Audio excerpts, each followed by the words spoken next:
నాగపంచమి ఎందుకు జరుపుకుంటామో మీకు తెలుసా? కాళయమునుడు అనే ఒక సర్పం గరుడుతో యుద్ధం చేసి ఓడిపోయి యమునా నదిలో దాక్కుంటాడు. అప్పటి నుండి నది మొత్తం విషంతో నిండిపోతుంది. నీళ్లకు అక్కడికి ఎవరు వచ్చినా కూడా మళ్ళీ తిరిగి వెళ్లేవారు కాదు. అలా ఒక రోజు కృష్ణుడు తన స్నేహితులతో ఆటలు ఆడుకుంటున్నప్పుడు కృష్ణుడు స్నేహితుడైన ఒకరు యమునా నది వైపు వెళ్తారు. దాహం వేయడంతో ఆ నీటిని తాగుతాడు. తాగిన వెంటనే ఒళ్ళంతా విషంతో నిండిపోయి కృష్ణ కృష్ణ అంటూ చనిపోతాడు. అది తెలిసిన కృష్ణుడు అక్కడికి వచ్చి తన స్నేహితుల్లో ఉన్న విషాన్ని అంతా తీసుకుని తన స్నేహితుడిని బ్రతికిస్తాడు. అసలు ఈ నదిలో ఏముంది అని నదిలోకి వెళ్లి చూడగా అక్కడ 100 పడగలతో కాళయమునుడు ఉంటాడు. రా కృష్ణ రా, ఇప్పుడు నిన్ను చంపితే నీ వాహనమైన గరుడ కూడా ఆత్మహత్య చేసుకుంటుంది అని అహంకారంతో అంటాడు. అలా వాళ్ళ ఇద్దరి మధ్యలో కఠోరమైన యుద్ధం జరిగి కృష్ణుడు కొట్టిన దెబ్బలకి కాళయమునుడు రక్తం కక్కుతూ ఉంటాడు.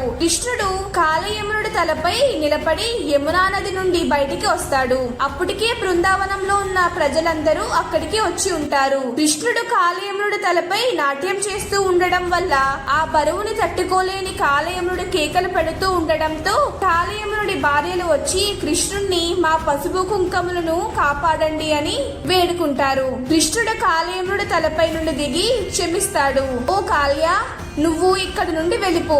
నా కాళీముద్రలు నీపై ఉన్నాయి కదా, అవి చూసి గరుడ నీ జోలికి రాడు.